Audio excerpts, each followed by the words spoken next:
Cholesterol নিয়ন্ত্রণে রাখবে যে 6 চা। চলুন সেসব কি জেনে নেওয়া যাক। পুদিনার চা। পুদিনা পাতার অনেক উপকারিতা সম্পর্কে জেনে থাকবেন।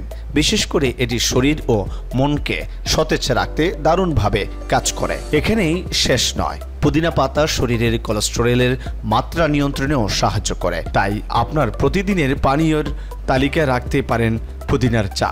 এই চা তৈরির জন্য আপনি পুদিনা পাতা ও মধু ফুটিয়ে নিলেই হবে। ধনে পাতার চা। প্রতিদিন ধনে চা পান করা হার্টের স্বাস্থ্যের উন্নতি করতে এবং উচ্চ রক্তচাপের লক্ষণগুলো থেকে মুক্তি দিতে পারে, কারণ এটি শরীরে কোলেস্টেরল নিয়ন্ত্রণ করে। হলুদ চা। রান্নায় হলুদের ব্যবহার সম্পর্কে সবারই জানা। আমাদের প্রায় সব ধরনের তরকারি রান্নায় প্রয়োজন পড়ে হলুদের, কিন্তু এই হলুদ দিয়ে তৈরি চাও সমান উপকারী।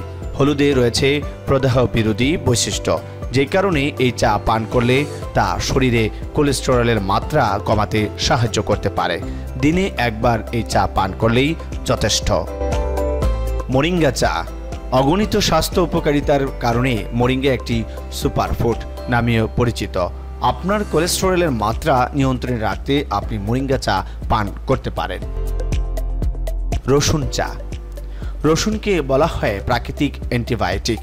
প্রতিদিন রসুন খেলে পাওয়া যায় অনেক উপকার।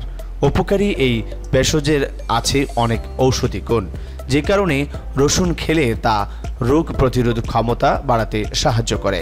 সেই সঙ্গে কোলেস্টেরলের মাত্রাও নিয়ন্ত্রণে রাখে এটি। মেডিকেল নিউজ টুডে অনুসারে এই ভেষজ চা শরীরের কোলেস্টেরলের মাত্রা কমাতে সাহায্য করে, তাই নিয়মিত রসুনের চা পান করুন। Green tea. গ্রিন টির ক্যাটেচিন, অ্যাপাগালুকাটিচিন, গ্যালেট এবং অন্যান্য উপকারী অ্যান্টিঅক্সিডেন্ট যৌগ রয়েছে। এগুলো খারাপ এলডিএল এবং মোট কোলেস্টেরলের মাত্রা কমাতে সাহায্য করতে পারে।